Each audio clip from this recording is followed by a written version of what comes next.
Her Har Mahadev my to family. आप लोगों को गणगौर व्रत की हार्दिक शुभकामनाएं।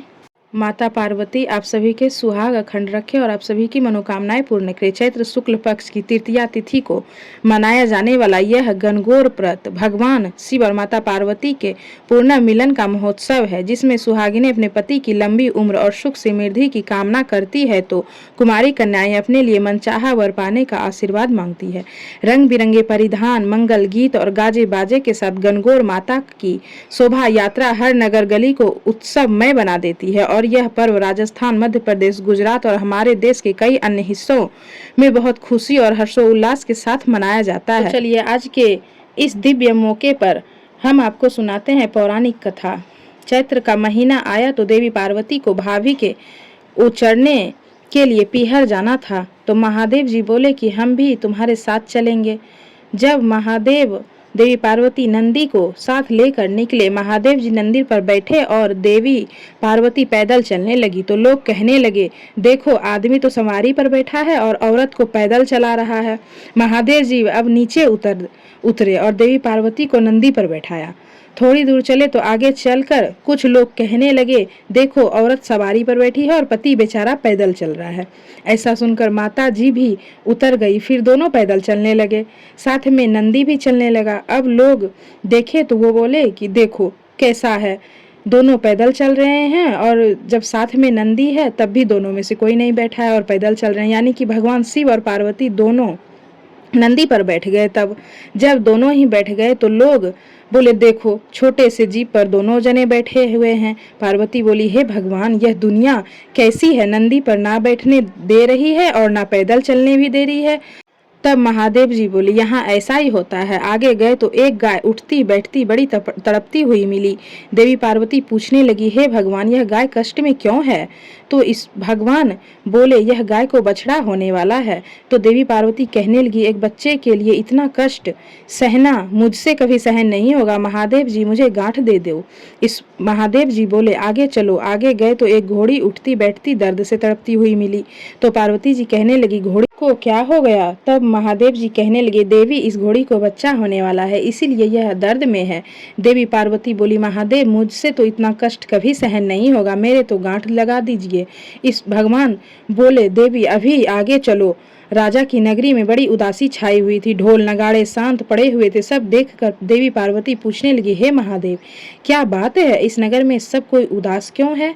महादेव जी अब तो माता पार्वती माने नहीं मानी, तो बोले, बच्चे के लिए इतना कष्ट, मुझे बच्चे नहीं चाहिए। महादेव जी आप मुझे गांठ लगा दीजिए।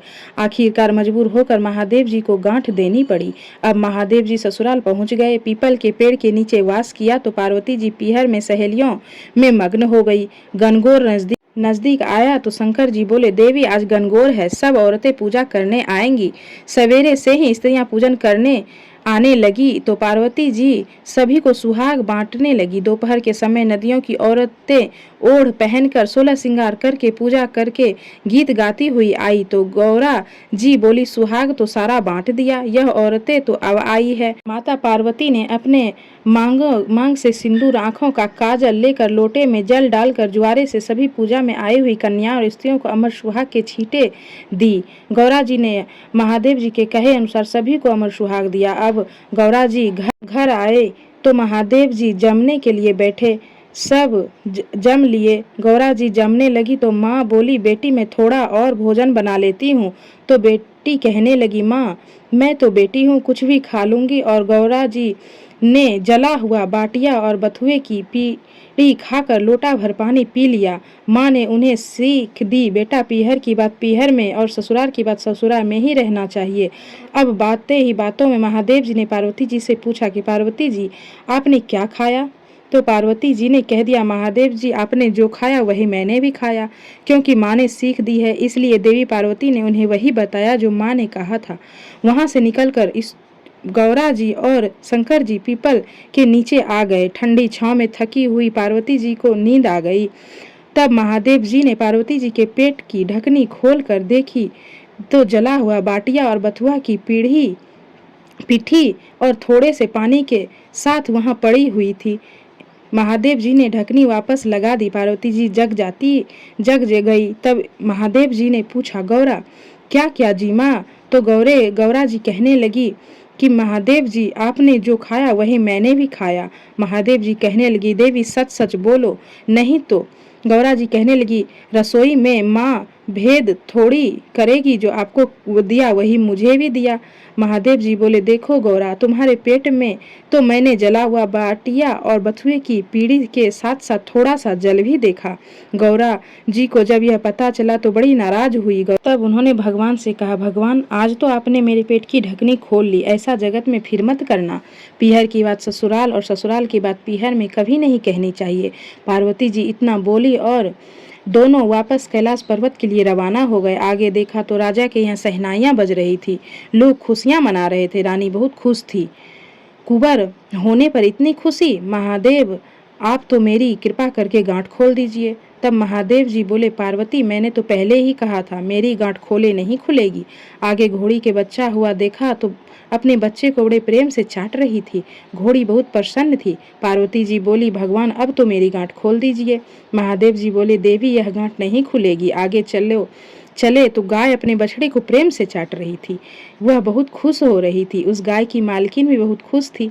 पार्वती जी सोचने लगी, अगर जानवरों को बच्चे के प्रति इतना प्रेम है, इतना उमंग है, तो फिर मानव की तो बातें ही क्या होगी। ईश्वर महादेव जी से कहने लगी, भगवान मेरी गांठ खोल दो, अब एक कदम भी आगे नहीं चलूंगी। तब महादेव जी बोले, अब कुछ नहीं हो सकता, मैंने गांठ लगा दी है सो लगा दी है। थोड़े दिन बीतने के बाद पार्वती जी ने अपने शरीर पर लगाए हुए उबटन से पिंड बनाया और उसमें प्राण फूंक दिए।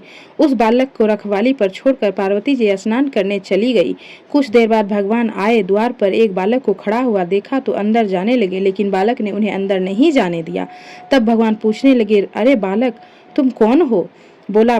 बालक बोला, मैं पार्वती का पुत्र हूँ। भगवान सोचने लगे, यह पुत्र आखिरकार कहाँ से आ गया? हमारा तो कोई पुत्र ही नहीं है। क्रोध के मारे उस पर त्रिशूल उन्होंने चला दिया, बालक का गला काट दिया। माँ पार्वती आई, देखा तो बोली, भगवान यह आपने क्या कर दिया? मेरे पुत्र को अभी वापस जीवित करो। अब भगवान ने अपने गणों को भेजा कि जो कोई स्त्री पहले पुत्र से विमुख होकर उसकी तरफ पीठ फेर कर सो रही है, उसी बच्चे का सिर काट कर ले आओ। अब गण सभी घूमते घूमते जंगल में जा पहुंचे, लेकिन रास्ते भर उन्होंने कोई भी ऐसी माँ नहीं देखी जिसने अपने बच्चे की तरफ पीठ फेर कर सो रही हो।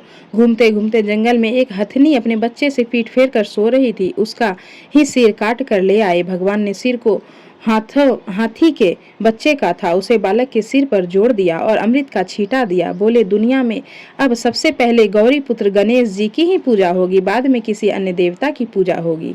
ये थी गणगौर व्रत की कथा। हे गणगौर माता, जो यह व्रत की कथा सुनते हैं, हुकारा भरते हैं और कहते हैं, उन्हें आप अखंड सौभाग्यवती होने का वरदान दें। अगर आप लोगों को थोड़ी सी भी वीडियो अच्छी लगी हो तो लाइक जरूर करें और कमेंट बॉक्स में हर हर महादेव जरूर लिखें। हर हर महादेव।